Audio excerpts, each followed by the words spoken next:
Plane 3 dimensional geometry. Plane एक topic होता है, एक्सरसाइज 11.3 एनसीईआरटी सीबीएसई की बुक का एक्सरसाइज 11.3 है। इसका first question, in each of the following cases determine the direction cosines of the normal to the plane and the distance from the origin. देखो, हमें इन सब प्लेन के नॉर्मल के डायरेक्शन कोसाइंस को फाइंड आउट करना है और साथ में उस प्लेन की ओरिजिन से क्या डिस्टेंस है उसको फाइंड आउट करना है। तो यहाँ पर हम नॉर्मल फॉर्म ऑफ प्लेन को समझेंगे क्या होता है। पहले देखो, normal form of plane, normal form of plane जिसे हम परपेंडिकुलर फॉर्म भी बोलते हैं। Perpendicular form of plane, perpendicular form of plane भी बोलते हैं। ओके, तो देखो, नॉर्मल फॉर्म हमें क्या बताता है, ओरिजिन से परपेंडिकुलर डिस्टेंस को बताता है और प्लेन के जो नॉर्मल होते हैं उनकी डायरेक्शन कोसाइंस को बताता है। तो ये फॉर्म होता है उसका LX plus MY plus NZ equal to P। ये नॉर्मल फॉर्म है प्लेन का। यहाँ पर LMN क्या है, प्लेन नॉर्मल के डायरेक्शन कोसाइंस है। प्लेन पर जितनी भी लाइंस नॉर्मल होंगी उन सब की क्या है, डायरेक्शन कोसाइंस है। तो LMN आर डायरेक्शन कोसाइन क्या है, direction cosines of plane normal है। प्लेन की नॉर्मल, प्लेन नॉर्मल्स मतलब प्लेन पे जितनी भी लाइन परपेंडिकुलर होंगी, नॉर्मल होंगी, उन सब लाइन की डायरेक्शन कोसाइंस क्या होंगे, LMN होंगे। x का कोफिशिएंट यहाँ पर L है, y का कोफिशिएंट यहाँ पर N है, z का कोफिशिएंट यहाँ पर n है। और p क्या होगा, p होगा perpendicular, perpendicular distance from origin to plane,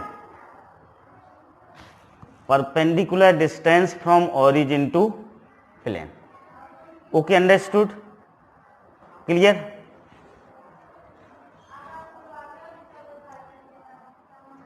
ठीक है, ओके। अब देखो, तो हम इन इक्वेशंस को, ये जो इक्वेशंस दिए हुए हैं हम इन इक्वेशंस को नॉर्मल फॉर्म, परपेंडिकुलर फॉर्म में कन्वर्ट करेंगे और x y z के जो कोफिशिएंट होंगे वो प्लेन नॉर्मल के डायरेक्शन कोसाइंस होंगे और राइट हैंड साइड में जो टर्म आएगा, जो कांस्टेंट आएगा, वह ओरिजिन से क्या होगा, परपेंडिकुलर डिस्टेंस होगा ओरिजिन से। ठीक ना। तो अपना पहला जो क्वेश्चन है ए वाला, फर्स्ट का ए, फर्स्ट के ए में दिया हुआ है z इक्वल टू 2। क्या दिया हुआ है, z इक्वल टू 2 दिया हुआ है। ओके, तो देखो, हम इन्हें किसी भी जनरल इक्वेशन को हम किस तरह से नॉर्मल फॉर्म में कन्वर्ट करते हैं, हम पहले आपको इसको समझाते हैं। देखो, जनरल इक्वेशन ऑफ प्लेन आपको पता होना चाहिए क्या है, नहीं है तो समझ लीजिएगा। जनरल इक्वेशन ऑफ प्लेन ये होता है आपका AX plus BY plus CZ plus D equal to 0 होता है। ये प्लेन का जनरल इक्वेशन है।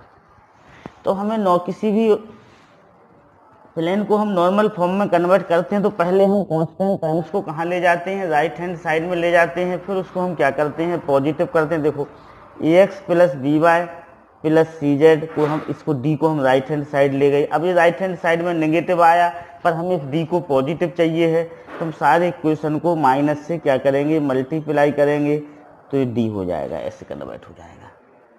ओके, अब हम इसको किससे डिवाइड करेंगे, dividing by, dividing by root के अंदर आएगा x के कोफिशिएंट का स्क्वायर प्लस y के कोफिशिएंट का स्क्वायर प्लस z के कोफिशिएंट का स्क्वायर रूट के अंदर आएगा। तो ये हो जाएगा -a upon root a square plus b square plus c square x minus plus ले लो, ये minus B upon root A square plus B square plus C square by plus minus C root A square plus B square plus C square Z equal to क्या होगा, equal to होगा D upon root A square plus B square plus C square. इस तरह से हम उसे क्या करते हैं, बना लेते हैं। तो यहाँ पर जो एक्स वाई जेड के कोफिशिएंट होंगे वो प्लेन के नॉर्मल के डायरेक्शन कोसाइंस हो जाएंगे, और राइट हैंड साइड वाला जो टर्म्स होगा जो पी होगा प्लेन की ओरिजिन से क्या होगा, परपेंडिकुलर डिस्टेंस होगा। ये एक जनरल तरीका है जो हमने आपको बताया। अब हमें किसको कन्वर्ट करना है, जेड इक्वल टू 2 को कन्वर्ट करना है। यहाँ पर पहली condition constant terms right hand side में है, दूसरी कंडीशन कांस्टेंट टर्म्स पॉजिटिव होना चाहिए जो कि है। तो हम यहाँ पर एक्स वाई जेड के कोफिशिएंट से क्या करेंगे, दोनों तरफ डिवाइड करेंगे। तो यहाँ पर देखो एक्स वाई जेड का यहाँ पर एक्स का कोफिशिएंट 0 है, इसमें एक्स का कोई टर्म्स नहीं है। वाई का कोफिशिएंट 0 है, वाई का कोई टर्म्स नहीं है। जेड का कोफिशिएंट यहाँ पर क्या है, 1 है। तो देखो हम यहाँ से शुरू करते हैं। तो हमने एक फार्मूला बताया, अब ए का आंसर यहाँ से शुरू होगा, ठीक ना, जेड इक्वल टू 2। तो हम लिखेंगे dividing by root 0 square plus 0 square plus 1 square equal to 1 से डिवाइड करेंगे। 1 से डिवाइड करने का मतलब है सेम वही आ जाएगा 2/1। तो this is Z equal to क्या हो जाएगा, 2 हो जाएगा। जेड इक्वल टू 2 हो गया। तो यहाँ पर एक्स वाई जेड के जो कोफिशिएंट होंगे वह प्लेन नॉर्मल के डायरेक्शन कोसाइंस होंगे। तो प्लेन नॉर्मल के डायरेक्शन कोसाइंस क्या हो जाएंगे, 0 0 1, और ओरिजिन से परपेंडिकुलर डिस्टेंस कितनी होगी, 2 होगी। तो देखो direction cosine of plane normal, direction cosines of plane normal क्या होंगे, 0 0 1 होंगे, और P इक्वल टू कितना हो जाएगा, 2 हो जाएगा, परपेंडिकुलर डिस्टेंस। अब देखो दूसरे क्वेश्चन को हम देखते हैं, बी, फर्स्ट का बी। इससे और स्थिति आपकी क्लियर होगी।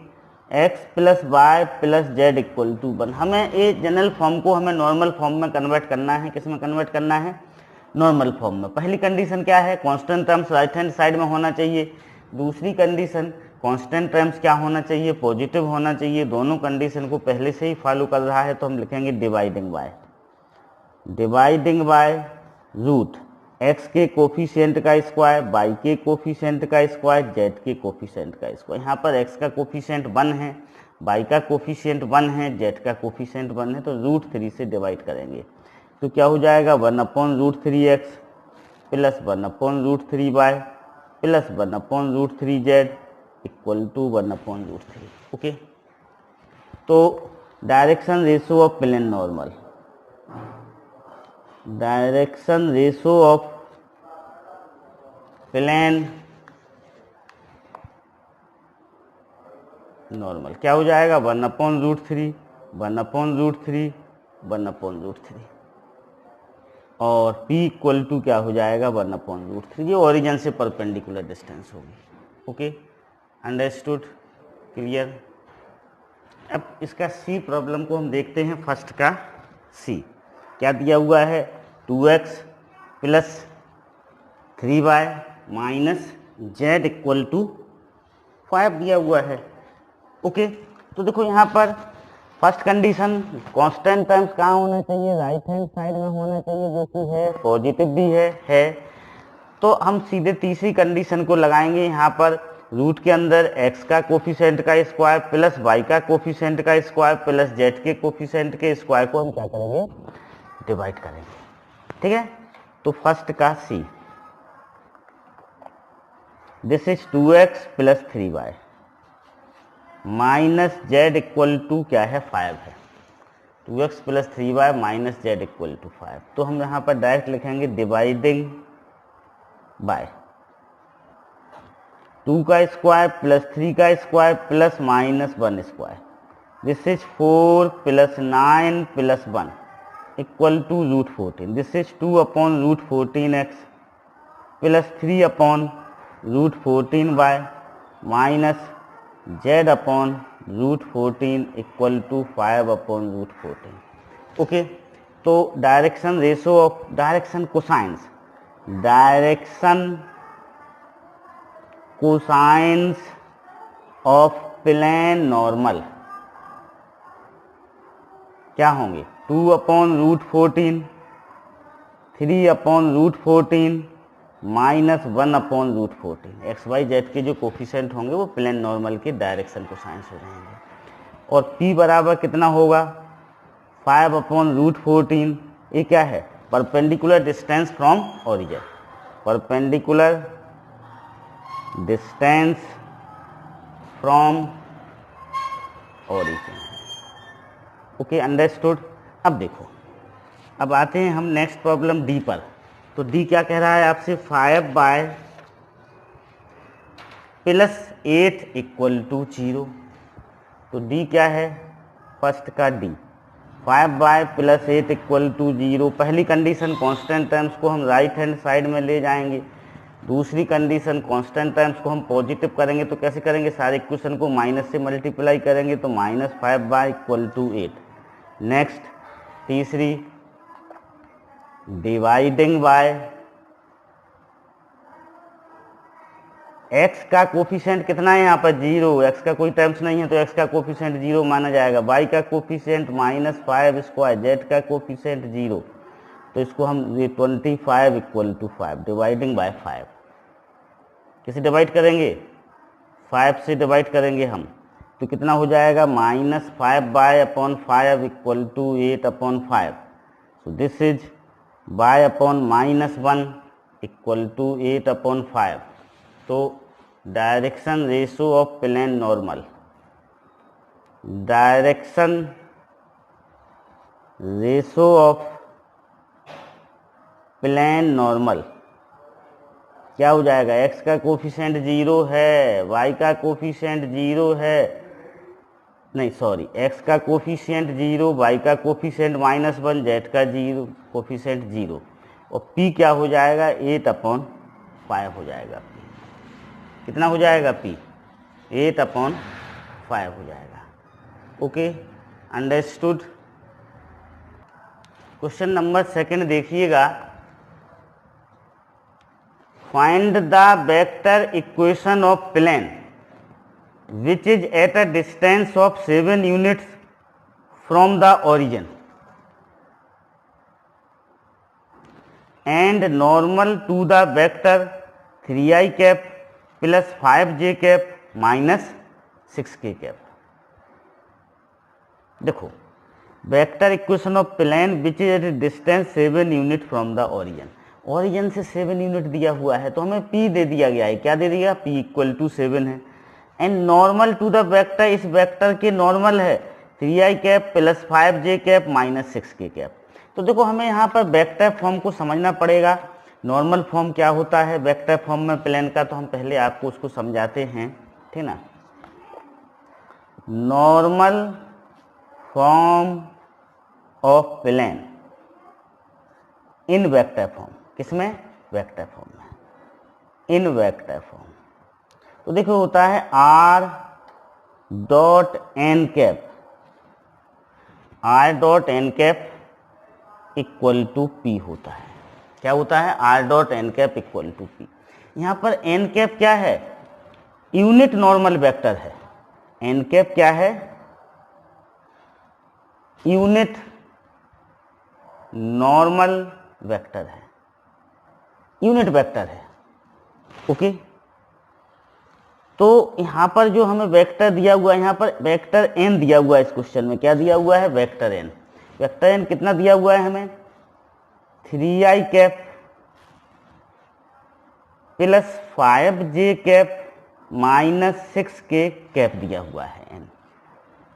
अब हमें और p दिया हुआ है, p हमें कितना दिया हुआ है? 7 दिया हुआ है, p 7 दिया हुआ है। तो हम इसका यूनिट वेक्टर बनाएंगे। क्या बनाएंगे? Unit vector. देखो, किसी भी वेक्टर का यूनिट वेक्टर हम कैसे फाइंड आउट करते हैं? उस वेक्टर को उसी के मॉडुलस से हम क्या कर देते हैं? डिवाइड कर देते हैं। तो हम n कैप बराबर क्या होगा? n कैप बराबर होगा वेक्टर n अपॉन n का modulus, vector N upon N का मॉड्यूलस। वो यहाँ पर डॉट नहीं लगेगा, ठीक ना, ध्यान रखना, वो डॉट तो वो लग गया है, ठीक ना, ऐसे एक कैप है सिर्फ। अब देखो, अभी this is 3i cap plus 5j cap minus 6k cap upon root this is 3 square plus 5 square plus minus 6 square plus minus 6 square हो जाएगा।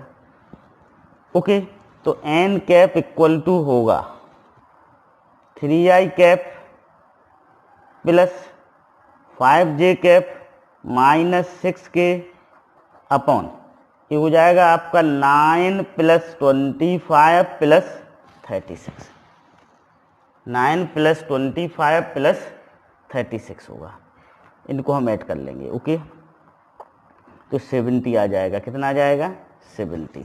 Okay,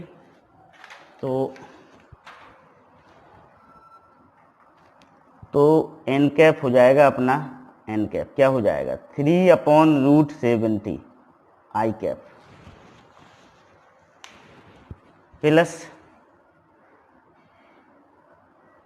5 upon root 70 J cap plus minus 6 upon root 70 K cap. Okay, clear. तो वहाँ पर हम रख दें value आपको अभी R dot N cap equal to P, ये क्या होगा रिक्वायर्ड इक्वेशन होगा, रिक्वायर्ड इक्वेशन जो हमें चाहिए है, रिक्वायर्ड इक्वेशन। ओके, तो यहाँ पर हम रखते हैं आर तो सेम रहेगा, इसको लेते हैं हम 3 upon root 70 I cap plus 5 upon root 70 J cap minus 6 upon root 70 K cap equal to P. P की जगह क्या लिखेंगे, पी की जगह हम लिखेंगे 7। तो ये अपना क्या हो जाएगा, आंसर हो जाएगा, इक्वेशन ऑफ प्लेन हो जाएगा ये। ओके, थर्ड देखिएगा, find the Cartesian equation of the following plane R dot I cap plus J cap minus K cap equal to 2। एक किस में दिया हुआ है, वेक्टर फॉर्म में दिया हुआ है, हमें किस में कन्वर्ट करना है, कार्टेशियन फॉर्म में कन्वर्ट करना है। तो थर्ड का A R dot I cap plus J cap minus K cap equal to 2। Are की जगह हम क्या लिखेंगे, x I cap plus Y J cap plus Z K cap, और ये सेम रहेगा। फिर इसका डॉट प्रोडक्ट करेंगे हम, तो इन दोनों का डॉट प्रोडक्ट क्या होगा, X plus Y minus Z equal to 2। तो ये कार्टेशियन फॉर्म में प्लेन का इक्वेशन हो गया। थर्ड का B vector R dot 2i cap plus 3j cap minus 4k cap equal to 1। तो आर की जगह हमने क्या लिखा है, X I cap plus Y J cap plus Z K cap dot 2i cap plus 3j cap minus 4k cap equal to 1 हो जाएगा। Dot product करेंगे इन दोनों का, कैसे करते हैं, आई का कोफिशिएंट है x है, इधर आई का कोफिशिएंट 2 है, दोनों का इंटू करेंगे तो 2x आएगा। यहाँ पर y का j का कोफिशिएंट क्या है, y है, यहाँ पर j का कोफिशिएंट 3 है, दोनों का हम इंटू करेंगे तो 3y आएगा। यहाँ पर k का कोफिशिएंट कितना है, k कैप का कोफिशिएंट, यहाँ पर k कैप का कोफिशिएंट z है, कि यहाँ पर k कैप का कोफिशिएंट -4 है, दोनों का इंटू करेंगे तो -4z इक्वल टू 1 आएगा। ओके, अब थर्ड का सी देखिएगा, C R vector R dot S minus 2ti cap plus 3 minus tj cap plus 2s plus tk cap equal to कितना है, 15 है। आर की जगह हम क्या रखें, x I cap plus Y J cap plus Z K cap रखा, दोनों का डॉट प्रोडक्ट करेंगे तो हमें क्या मिलेगा, देखो यहाँ पर आई का कोफिशिएंट x है, यहाँ आई का कोफिशिएंट s माइनस 2t है, तो x into X minus 2t plus Y into T minus T plus Z into 2s plus T equal to क्या होगा, 15। तो ये थर्ड का हो गया। क्वेश्चन नंबर 4 पे आते हैं हम लोग, देखो 4 को देखते हैं। Question number 4, in the following cases find the coordinates of foot of perpendicular drawn from the origin. हमें यहाँ पर फुट ऑफ परपेंडिकुलर को फाइंड आउट करना है। फुट ऑफ परपेंडिकुलर कहाँ से ड्रा किया गया, ओरिजिन से इन प्लेन पर ड्रा किया गया। तो उसे हम सॉल्व करते हैं, देखो किस तरह से सॉल्व करेंगे उसको हम समझते हैं। ओके, फोर्थ का ए, सपोज करो ये आपका कोई प्लेन है, क्या है, प्लेन है। ए पी कोई पॉइंट है जिसका कोऑर्डिनेट 0 0 है। इससे हम परपेंडिकुलर खींचा गया इस पी पॉइंट से, तो ये सपोज करो एल पे मिला। तो हमें इस एल के कोऑर्डिनेट्स को फाइंड आउट करना है। एल क्या होगा, फुट ऑफ परपेंडिकुलर होगा। एल क्या होगा यहाँ पर, फुट ऑफ परपेंडिकुलर होगा। तो पहला क्वेश्चन क्या है, प्लेन का इक्वेशन यहाँ पर क्या है, 2x दिया हुआ है, 2x plus 3y plus 4z, 2x plus 3y plus 4z minus 12 equal to 0। ये क्या है, प्लेन का इक्वेशन है। ठीक है, 2x plus 3y plus 4z minus 12 equal to 0 plane का इक्वेशन है। ओरिजिन 0 0 से इस प्लेन पर परपेंडिकुलर डाला गया, तो हमें फुट, जहाँ पर ये परपेंडिकुलर गिरेगा प्लेन पे, उसको हम फुट ऑफ परपेंडिकुलर बोल लेंगे। उसको हमें क्या करना है, फाइंड आउट करना है। तो देखो हम क्या करेंगे, उस लाइन का इक्वेशन निकालेंगे। एक ऐसी लाइन का इक्वेशन निकालेंगे जो इस पी पॉइंट से पास हो रही है और इस प्लेन पर परपेंडिकुलर है। ठीक है, तो देखो equation of line, equation of line passing through 0 0 0, किससे पास हो रही है, 0 0 से पास हो रही है। Equation of line passing through 0 0 and perpendicular to plane. Perpendicular to plane क्या है, 2x plus 3y plus 4z minus 12 equal to 0 है, equal to 0। Okay, 12 equal to 0। तो देखो यहाँ पर इस 0 0 से लाइन पास हो रही है, तो इस लाइन, इस वाली लाइन के डायरेक्शन रेशो क्या होंगे, प्लेन के x y z के कोफिशिएंट होंगे। तो इस लाइन का डायरेक्शन रेशो क्या होगा, 2 3 और 4 होगा। तो देखो इक्वेशन किस तरह से बनेगा, इस तरह से बनेगा, x माइनस 0 अपॉन 2, 2 कहाँ से मिला, इसके x के कोफिशिएंट से मिला, equal to y minus 0 upon 3, 3 कहाँ से मिला, y के कोफिशिएंट से मिला, equal to z minus 0 upon 4, कहाँ से मिला, z का कोफिशिएंट 4 हुआ। तो ये हो गया आपका। अब देखो, अब इस पॉइंट पर हम इस लाइन पर हम एनी पॉइंट निकालेंगे। अब any point on this line, any point on this line, any point on this line. Okay, तो क्या हो जाएगा, देखो हर एक इसके हर एक कंपोनेंट x माइनस 0 अपॉन 2 को हम k के इक्वल करेंगे, y माइनस 0 अपॉन 3 को k के इक्वल करेंगे और z माइनस 0 अपॉन 4 को k के इक्वल करेंगे। तो देखो ये x अपॉन 2 को हमने किसके इक्वल किया, x के, तो x की वैल्यू कितनी आई, 2k आई। तो हमें x कोऑर्डिनेट मिल गया। ओके, y अपॉन 3 को हम किसके इक्वल करेंगे, k के इक्वल करेंगे, तो y इक्वल टू क्या हो जाएगा, 3 के हो जाएगा। z अपॉन 4 को हम किसके इक्वल करेंगे, k के इक्वल करेंगे, तो z इक्वल टू क्या हो जाएगा, 4k हो जाएगा। z इक्वल टू क्या हो जाएगा, 4k हो जाएगा। एनी पॉइंट आ गया, तो l पॉइंट क्या हो जाएगा आपका, 2k 3k 4k, l point हो गया है। ओके, अब if this point lie on this plane, if this point lie on plane,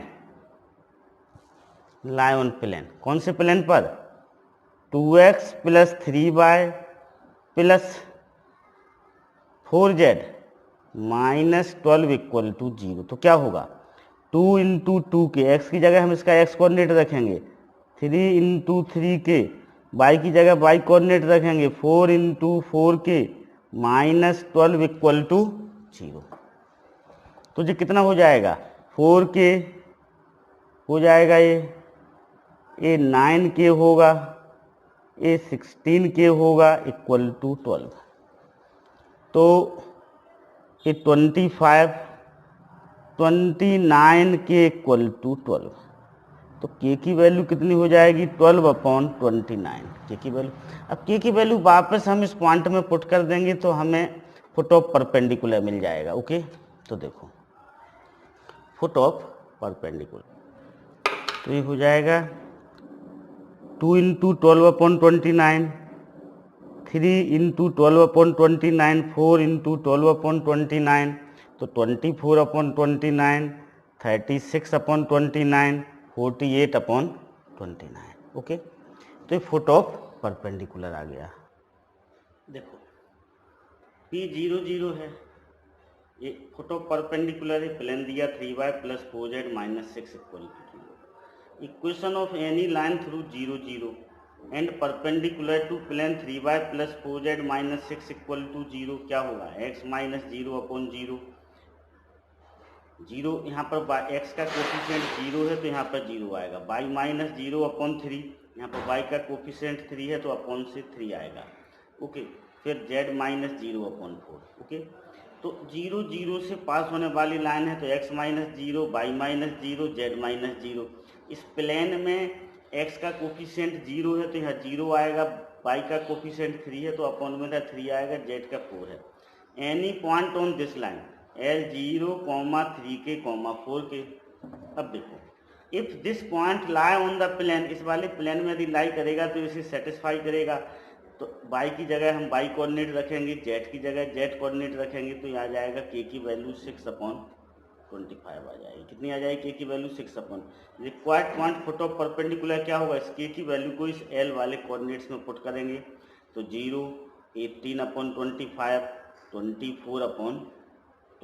देखो तो फुट ऑफ परपेंडिकुलर निकालने का तरीका कब यूज करेंगे, तो यहाँ पर तो ओरिजिन है, ओरिजिन के अलावा कुछ और पॉइंट होता तब भी हम इस तरीके से क्या कर सकते थे, इसको सॉल्व कर सकते थे। ओके, अब देखो एक सिंपल तरीका भी होता है ओरिजिन से निकालने का, मतलब दूसरा तरीका हम आपको बताते हैं। देखो ये है, जैसे सपोज करो कि फुट ऑफ परपेंडिकुलर हमें फाइंड आउट करना है, तो देखो इस फैक्ट का हम यूज करके भी फाइंड आउट कर सकते हैं ओरिजिन से। If d is the distance from the origin and L, M, N are the direction cosine of the normal to the plane through the origin, then the foot of perpendicular is LD, MD और ND। देखो यहाँ पर D क्या है, plane की origin से perpendicular distance है, इसको D से भी नोट करते हैं, P से भी नोट करते हैं, ठीक ना।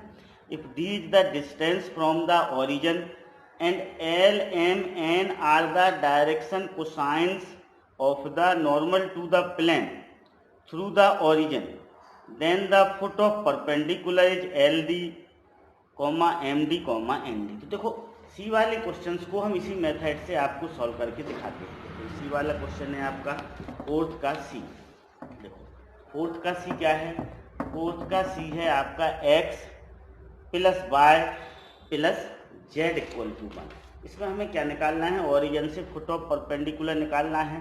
तो इसको हम क्या करेंगे, देखो इसको हम फोर्थ के सी को नॉर्मल फॉर्म में कन्वर्ट करेंगे, प्लेन को पहले किस में कन्वर्ट करेंगे, नॉर्मल फॉर्म में। ये जो हम मेथड बता रहे हैं, मेथड तभी यूजफुल होगा जब हमें ओरिजिन से फुट ऑफ परपेंडिकुलर निकालना हो। यदि किसी और पॉइंट से फुट ऑफ परपेंडिकुलर निकालना है तो जो तरीका हमने ए क्वेश्चन और बी क्वेश्चन में बताया है हम उसका यूज करेंगे। देखो प्लेन का इक्वेशन क्या है, x + y + z = 1 है। अब हम इसे नॉर्मल फॉर्म में कन्वर्ट करेंगे, तो नॉर्मल फॉर्म में आपको पता है फर्स्ट क्वेश्चन में हम लोगों ने कन्वर्ट किया था। कैसे कन्वर्ट करते हैं, कांस्टेंट टर्म्स को राइट हैंड साइड में लिखते हैं, उसे पॉजिटिव करते हैं, पहले से ही है। तो हम किससे डिवाइड करेंगे, इसे डिवाइडिंग बाय √1² + 1² + 1², कितना आ जाएगा, √3। तो जो 1/√3x + 1/√3y + 1/√3z = 1/√3। तो देखो प्लेन का नॉर्मल फॉर्म क्या होता है, Lx + My plus N Z equal to D या फिर पी कुछ भी लिख सकते हैं, ओके, पी भी लिख सकते हैं। ये प्लेन का क्या होता है, नॉर्मल फॉर्म होता है, normal form of plane equation. यहाँ पर मैं लिख देता हूँ, देखो normal form of plane equation, okay, normal form of plane, plane का ही नॉर्मल फॉर्म है, ओके। तो इसमें एल क्या होगा, एल होगा 1/√3, एम भी 1/√3 होगा, और एन भी क्या होगा 1/√3, और डी होगा 1/√3। तो फुट ऑफ परपेंडिकुलर क्या होता है, देखो फुट ऑफ परपेंडिकुलर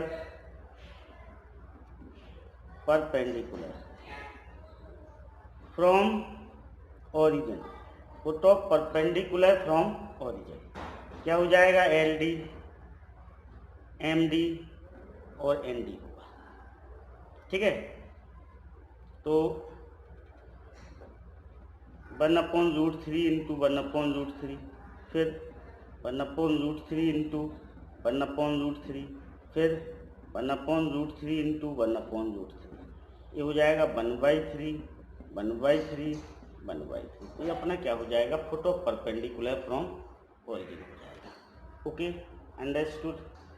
तो देखो यहाँ पर हमने इस कंसेप्ट का यूज किया, एनसीईआरटी की बुक का ये कंसेप्ट है, D is the distance from the origin and L, M, N are direction cosines of the normal to the plane through the origin.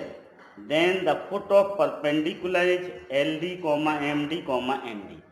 Okay, understood. तो इस कंसेप्ट का हमने यहाँ पर क्या किया, यूज किया। देखो ये प्लेन का इक्वेशन दिया हुआ था x + y + z equal to 1, plane का इक्वेशन दिया हुआ था। तो हमने इसे नॉर्मल फॉर्म में कन्वर्ट किया, नॉर्मल फॉर्म में कन्वर्ट किया तो क्या आ गया, 1/√3x + 1/√3y + 1/√3z equal to 1/√3 आ गया। अब प्लेन का नॉर्मल फॉर्म आपको पता है Lx + My + Nz equal to D होता है। तो L equal to 1/√3, M equal to 1/√3 और N इक्वल टू 1/√3 हो जाएगा, D इक्वल टू 1/√3 हो जाएगा, ओके। अब फुट ऑफ परपेंडिकुलर का ये फार्मूला लिखा हुआ है LD, MD और ND, तो इसमें वैल्यू रख दी हमने, LD 1/√3, 1/√3, MD 1/√3, 1/√3 और ND 1/√3, 1/√3, कितना आ गया 1/3, 1/3, 1/3, फुट ऑफ परपेंडिकुलर आ गया, okay, understood.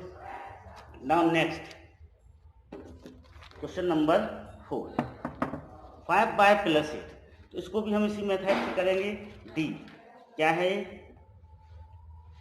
5y + 8 equal to 0 है, ये है आपका, ठीक ना। तो देखो हम इसे नॉर्मल फॉर्म में कन्वर्ट करेंगे। तो नॉर्मल फॉर्म में पहला स्टेप क्या है, कांस्टेंट टर्म्स को हम राइट हैंड साइड में ले जाएं। दूसरा स्टेप क्या है, कांस्टेंट टर्म्स को हम पॉजिटिव करें तो सारे को माइनस से मल्टीप्लाई करना पड़ेगा, तो माइनस से मल्टीप्लाई किया गया। अब किससे हम डिवाइड करेंगे, dividing by, dividing bye. x का कोफिशिएंट कितना है, यहाँ पर 0 है, y का कोफिशिएंट कितना है, देखो x का कोफिशिएंट यहाँ पर 0 है, y का कोफिशिएंट -5 है का स्क्वायर, z का कोफिशिएंट, इससे डिवाइड करेंगे तो हम इसे 5 से डिवाइड करेंगे तो क्या हो जाएगा, -5/5 इक्वल टू 8/5। तो ये आपका हो जाएगा, 5 से 5 कैंसिल हो जाएगा, -y इक्वल टू 8/5। तो किस में कन्वर्ट हो गया, नॉर्मल फॉर्म में हमने इसे कन्वर्ट कर लिया। अब नॉर्मल फॉर्म में हमने कन्वर्ट कर लिया तो देखो L क्या होगा, यहाँ पर L 0 होगा, M क्या होगा -1 होगा और N क्या होगा 0 होगा। x का कोफिशिएंट यहाँ पर L होगा, y का कोफिशिएंट यहाँ पर M होगा और z का कोफिशिएंट यहाँ पर 0 होगा। तो देखो यहाँ पर x का कोई टर्म नहीं है तो L 0 हो जाएगा, z का कोई टर्म नहीं है तो N 0 हो जाएगा। और d इक्वल टू क्या होगा, d इक्वल टू होगा 8/5, क्या होगा, d इक्वल टू 8/5 होगा, ओके, अंडरस्टूड। तो अब यहाँ पर हम इस फार्मूले का यूज करेंगे, फुट ऑफ परपेंडिकुलर। देखो foot of perpendicular from origin क्या होगा, LD एन डी और नहीं एम डी और एन डी, ये होगा ठीक ना, L D M D N D. तो यहाँ पर एल कितना है 0 8/5, एम कितना है -1 8/5, एन कितना है,